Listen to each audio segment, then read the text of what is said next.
حضرت یعقوب علیہ السلام نے حضرت یوسف علیہ السلام کے ماتھے کو چوما اور دھیمی آواز میں فرمایا، اے میرے پیارے بیٹے، یہ تمہارے جد امجد حضرت ابراہیم علیہ السلام کی امانت ہے جو آگ کو گلزار بنانے کی طاقت رکھتی ہے۔ اسے کبھی خود سے جدا نہ کرنا، یہ ہر مصیبت میں تمہارا نگہبان رہے گا۔ ناظرین، حضرت یوسف علیہ السلام کے بھائی یہ سب دیکھ رہے تھے، مگر ان کی سمجھ میں یہ نہ آیا کہ یہ معمولی سی دکھنے والی نلکی دراصل کائنات کا سب سے قیمتی لباس اپنے اندر چھپائے ہوئے ہے۔ ناظرین، اگلی صبح جب حضرت یوسف علیہ السلام اپنے بھائیوں کے ساتھ روانہ ہوئے تو حضرت یعقوب علیہ السلام انہیں دور تک جاتے ہوئے دیکھتے رہے۔ ان کی آنکھوں میں آنسو تھے، جیسے انہیں قدرت کی طرف سے کسی بڑے امتحان کی خبر مل رہی ہو۔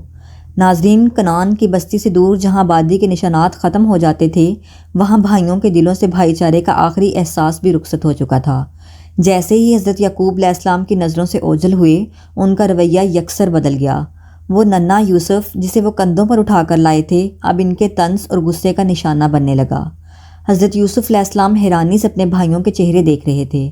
ناظرین، وہی بھائی جو ابھی تھوڑی دیر پہلے باپ کے سامنے ان کی حفاظت کی قسمیں کھا رہے تھے، اب ان کے خون کے پیاسے نظر آ رہے تھے۔ شمعون نے حضرت یوسف علیہ السلام کو زور سے دھکا دیا اور غصے سے پکارا، اب مانگ اپنے اس خواب کی تعبیر۔ کہاں ہیں وہ ستارے اور چاند جو تجھے سجدہ کرنے والے تھے؟ جب تمام بھائی حضرت یوسف علیہ السلام کو بستی سے دور ایک ویران مقام پر لے آئے تو حسد کی آگ نے انہیں اندھا کر دیا۔ شمعون اور دیگر بھائیوں نے تلواریں نکال لیں اور مشورہ کرنے لگے کہ آؤ اسے یہیں قتل کر دیتے ہیں، قصہ ہی ختم ہو جائے گا اور ابا کی توجہ صرف ہماری طرف ہوگی۔ ننھا یوسف یہ سن کر سہم گیا اور اپنے بڑے بھائی یہودا کی طرف دیکھا۔ یہودا کا دل اپنے چھوٹے بھائی کی معصومیت دیکھ کر تڑپ اٹھا۔ اس نے آگے بڑھ کر تمام بھائیوں کا راستہ روکا اور گرجدار آواز میں کہا، خبردار، یوسف کو قتل نہ کرنا۔